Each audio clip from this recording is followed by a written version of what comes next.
നമസ്കാരം. ഇന്ത്യയുടെ പ്രതിപക്ഷ നേതാവായ രാഹുൽ ഗാന്ധി എന്താണ് നന്നാവാത്തത്? നമ്മുടെ ഭാരതത്തെ എങ്ങനെ തകർക്കണം, ഭാരതത്തിൽ എങ്ങനെ ഒരു കലാപം നടത്തണം എന്നൊക്കെയുള്ള ഒരു ഗവേഷണമാണ് രാഹുൽ ഗാന്ധി എപ്പോഴും നടത്തിക്കൊണ്ടിരിക്കുന്നത്. നമുക്കറിയാം, ലഡാക്കിൽ കോൺഗ്രസിന്റെ നേതൃത്വത്തിലാണ് ഒരു കലാപം നടന്നത്.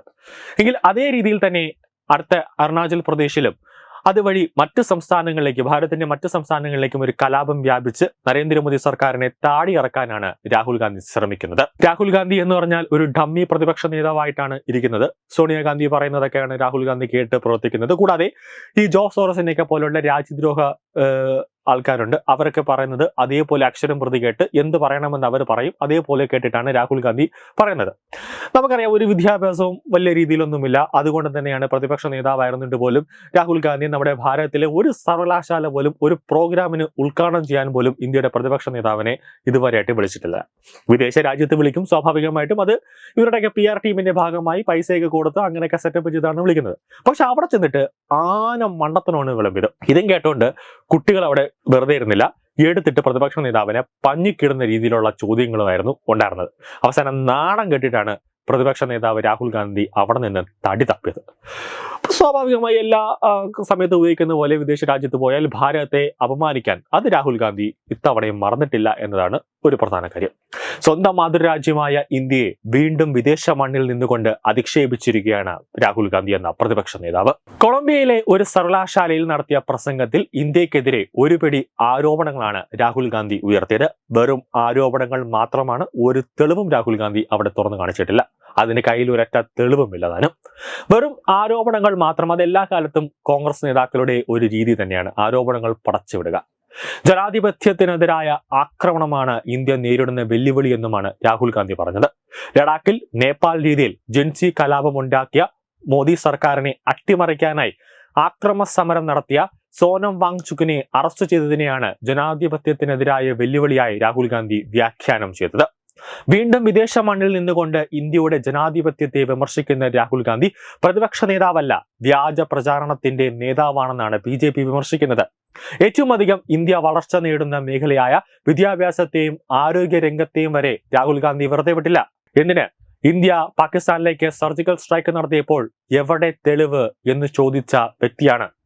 എത്ര ഇന്ത്യൻ പട്ടാളക്കാർക്ക് ജീവൻ നഷ്ടമായി, നമ്മുടെ എത്ര വിമാനങ്ങൾ തകർന്നു എന്ന് കൃത്യമായി ഇന്ത്യയുടെ വായിൽ നിന്നും കണക്കെടുത്ത് പാകിസ്ഥാന്, നമ്മുടെ ശത്രു രാജ്യത്തിന് വച്ചു കൊടുക്കാനായിട്ട് നിരന്തരം ഇന്ത്യയെ ഇങ്ങനെ ചൊറിഞ്ഞുകൊണ്ടിരുന്ന പ്രതിപക്ഷ നേതാവാണ്.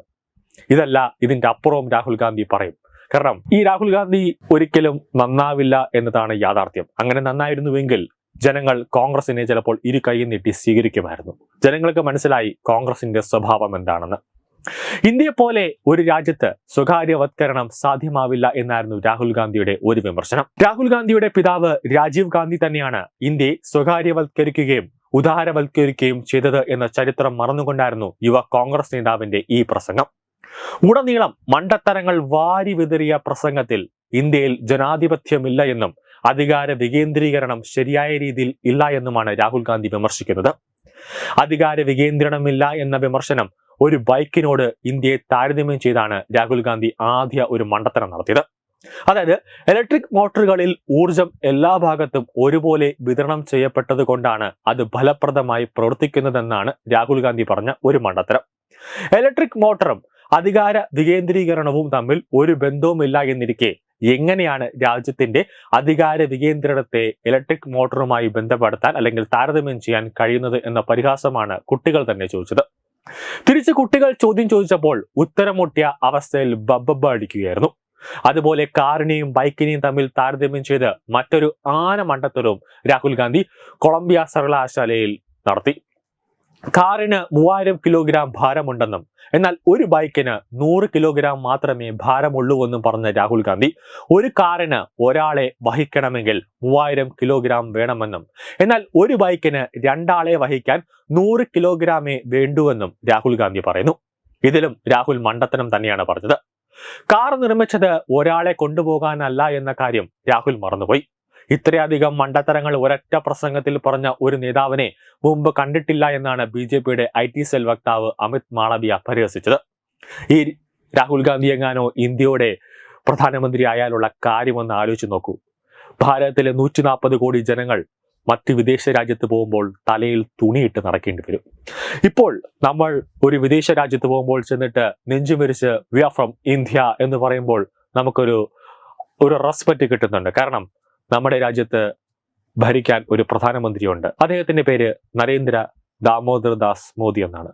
കാരണം ദീർഘവീക്ഷണത്തോടെ ഒരു ഭാരതത്തെ എങ്ങനെ പടുത്തുയർത്തണം, എങ്ങനെ ചിട്ടപ്പെടുത്തണം, ഏത് രീതിയിൽ ഒരു ഭാരതത്തെ കൊണ്ടുപോകണം എന്ന് അദ്ദേഹത്തിന് നന്നായി അറിയാം. അതുകൊണ്ടാണ് ലോക രാജ്യങ്ങളിൽ അദ്ദേഹം സന്ദർശനം നടത്തുമ്പോൾ അദ്ദേഹത്തിന് കിട്ടുന്ന ഒരു അംഗീകാരം.